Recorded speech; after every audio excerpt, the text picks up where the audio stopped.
నమస్తే.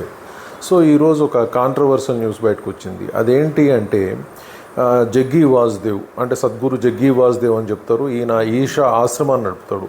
ఈయన ఆశ్రమంలో చాలామంది సన్యాసులు ఉంటారు. అందరూ కూడా ఆల్మోస్ట్ యంగ్స్టర్సే. ఇది చాలా కాలం నుంచి కాంట్రవర్షియల్గా నడుస్తుంది. బట్ ఎప్పుడు కూడా ఎవరు ఫోకస్ చేయలే. బట్ ఈరోజు ఒక తండ్రి ఏం చేసిందంటే, ఆయన నా 2 పిల్లల్ని వీళ్ళు బలవంతంగా సన్యాసులుగా చేసిండ్రు, వీళ్ళ మీద చర్యలు తీసుకోండి అని చెప్పేసి హైకోర్టులో కంప్లైంట్ చేసిండు తమిళనాడులో. సో ఇమీడియట్గా హైకోర్టు డైరెక్షన్ ఇచ్చేసింది దీని మీద ఎంక్వైరీ చేయమని. సో వెంటనే వెళ్ళి పోలీసులు సోదాలు చేస్తూ ఉన్నారు, ఇన్ఫర్మేషన్ తీసుకుంటూ ఉన్నారు. కాకపోతే జగ్గి వాసుదేవ్ చెప్తుంది ఏంటి అంటే, వాళ్ళు స్వతంత్రంగా వచ్చి మా ఆశ్రమంలో జాయిన్ అయినరు, వాళ్ళు సన్యాసులుగా మేము బలవంతంగా మారవలేదు, వాళ్లే మారిపోయినరు అని చెప్తున్నారు. ఆ సమయంలో హైకోర్టు ఏమని వ్యాఖ్యానించింది అంటే, మరి మీ కూతురికైతే వివాహం చేసి మంచిగానే కుటుంబాన్ని పెడతారు, కానీ వచ్చిన యంగ్స్టర్ ఇతర అమ్మాయిలను మాత్రం వాళ్ళని సన్యాసులు ఎందుకు మారవటానికి ప్రోత్సాహం చేస్తూ ఉన్నారు అని ప్రశ్నించింది. దాని మీద మళ్ళీ విచారణ కూడా ఆదేశించింది. సో ఓవరాల్గా చూసినప్పుడు ఇక్కడ మాట్లాడుకోవాల్సిన అవసరం ఏంటంటే, అసలుకి యంగ్స్టర్స్ సన్యాసులకు ఎందుకు మారుతున్నారు? ఈ ఆశ్రమాల్లో ఉన్న గురువులు మాత్రం గడ్డాలు పెంచుకొని రకరకాల మ్యాచింగ్ డ్రెస్సులు వేసుకుని కాస్ట్లీ వస్తువులు ధరిస్తూ విదేశీ ప్రయాణాలు చేస్తారు. కానీ వీళ్ళ ఆశ్రమాల్లో ఉన్నటువంటి శిష్యులు మాత్రం సన్యాసులు అనే పేరు మీద ఆడవాళ్ళైతేనేమో వాళ్ళకి పాపం గుండు చేయిస్తారు, అలాగే ఏల్చిపోయిన బట్టలు కడతారు, మగవాళ్ళు కూడా గుండు చేయించుకుంటారు. సో మరి గురువు గారికి మాత్రం పెద్ద పెద్ద జడలతో కూడిన జుట్లు ఉంటాయి, బట్ శిష్యులకు మాత్రం గుండ్లు ఉంటాయి.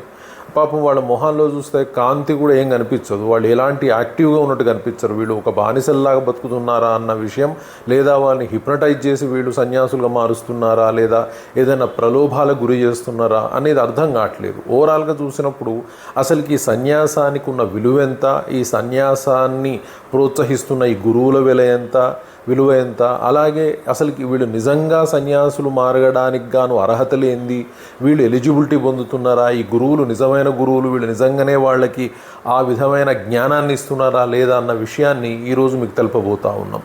సో ఓవరాల్గా చూసినప్పుడు భారతదేశంలోని సంప్రదాయాలు యాక్చువల్గా చాలా గొప్పవి.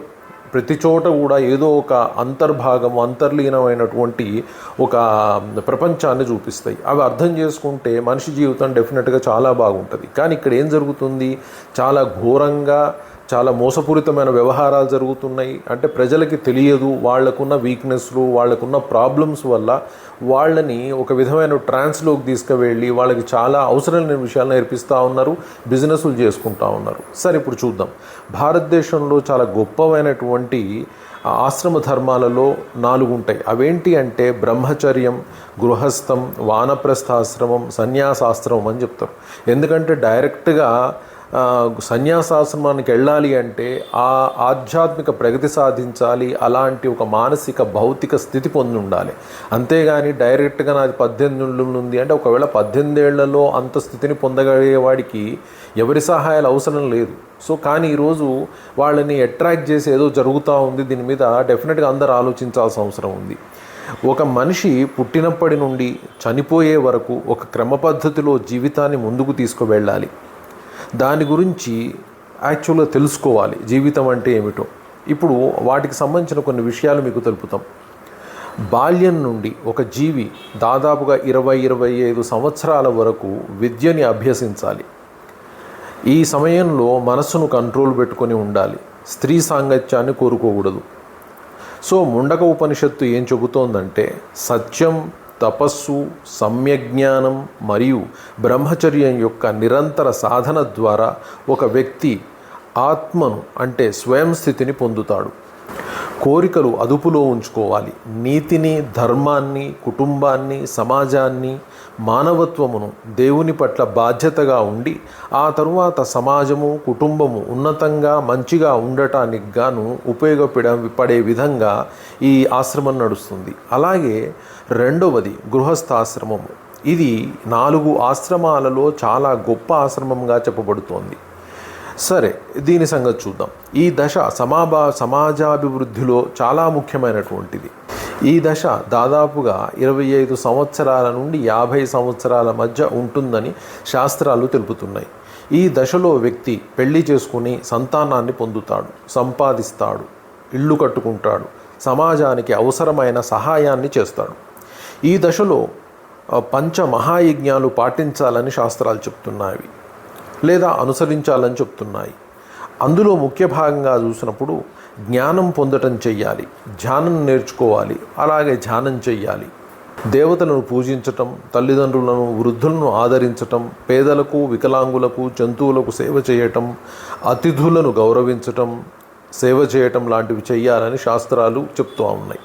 ఇక్కడ కుటుంబహితం సమాజహితం రెండూ కూడా గృహస్థాశ్రమంతో ముడిపడి ఉన్నాయి. ఒక సమాజం అభివృద్ధి చెందాలి అంటే డెఫినెట్గా గృహస్థాశ్రమమే ముఖ్య పాత్ర వహిస్తూ ఉంది. అలాగే తన బాధ్యతలు అయిపోయిన తరువాత ఈ బాధ్యతలను వచ్చే తరానికి అప్పచెప్పడాన్ని మూడవదిగా పిలువబడే వానప్రస్థాశ్రమం అంటారు. ఇక్కడ తాను చేసిన కార్యాలు తాను చేసిన ఏ విషయమైనా సరే తన తర్వాతి తరానికి బాధ్యతగా అప్పచెబుతారు. ఇదే వానప్రస్థం. ఇది ప్రపంచంలోని బాధ్యతల నుండి బయటికి రావటానికి చేసే ఒక ప్రయత్నం. అయితే వానప్రస్థం అంటే అడవులకు వెళ్ళటం. అయితే పూర్వకాలంలో అడవులు కూడా అలాంటి వాతావరణాన్ని క్రియేట్ చేశాయి. కానీ ఈరోజు పరిస్థితులు అలా లేవు కాబట్టి అరణ్యాలోకి వెళ్తేనే వానప్రస్థం అనుకోవాల్సిన అవసరం లేదు.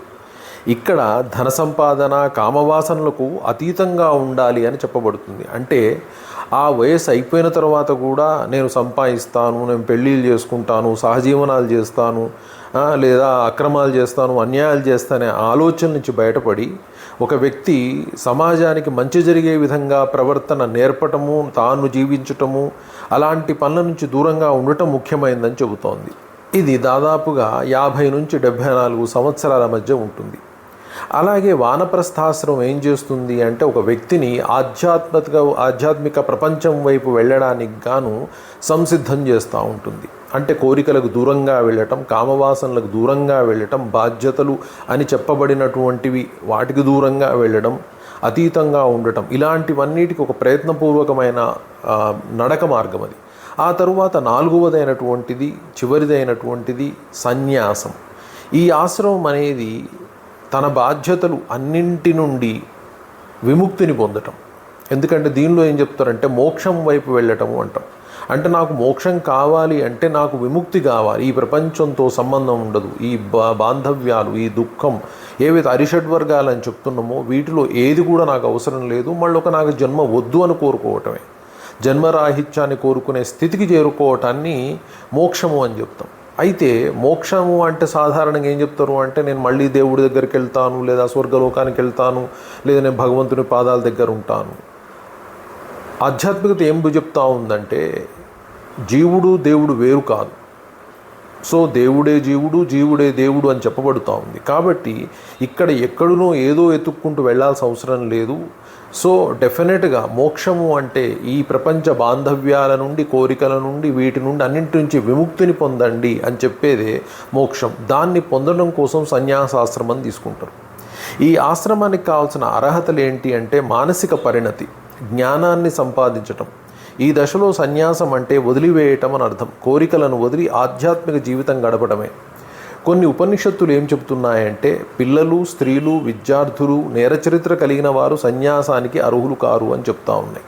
మరికొన్ని ఎలాంటి పరిమితులు కూడా పెట్టలేదు. అయితే వాటి కారణాలు చాలా రకాలుగా ఉంటాయి, అవన్నీ కూడా విశ్లేషించవచ్చు.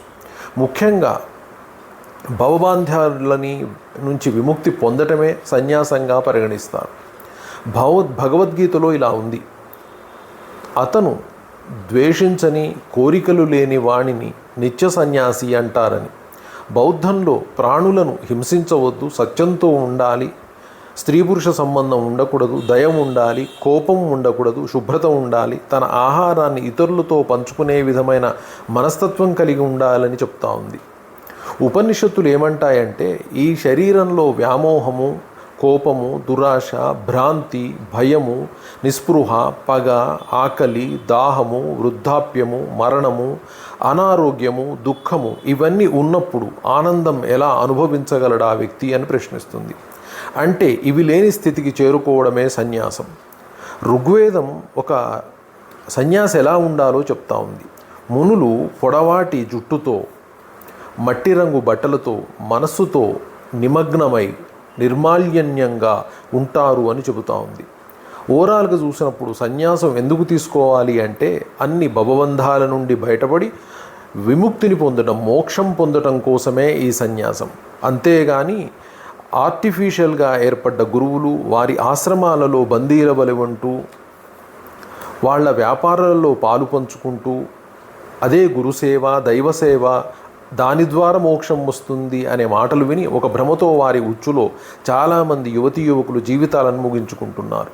నిజానికి వారికి జీవిత ఉద్దేశం అర్థం కావటం లేదు. బానిసల వలె ఒక రకమైన హిప్నాటిజానికి లోనై బందీలుగా అర్థం పర్థం లేని జ్ఞానాన్ని, అలాంటి కొత్త రకాల గురువులను, కొత్త దేవుళ్లను పొందుతున్నారు.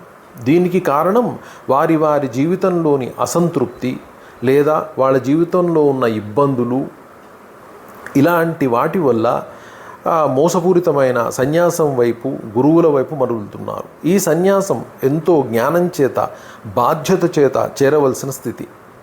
సడన్గా ఎవరో చెబితే వచ్చేది కాదు. అందుచేత సన్యాసాశ్రమాన్ని పొందాలి అంటే డెఫినెట్గా మొదట 3 రకాల ఆశ్రమ ధర్మాలు కూడా వ్యక్తి పాటించాలి.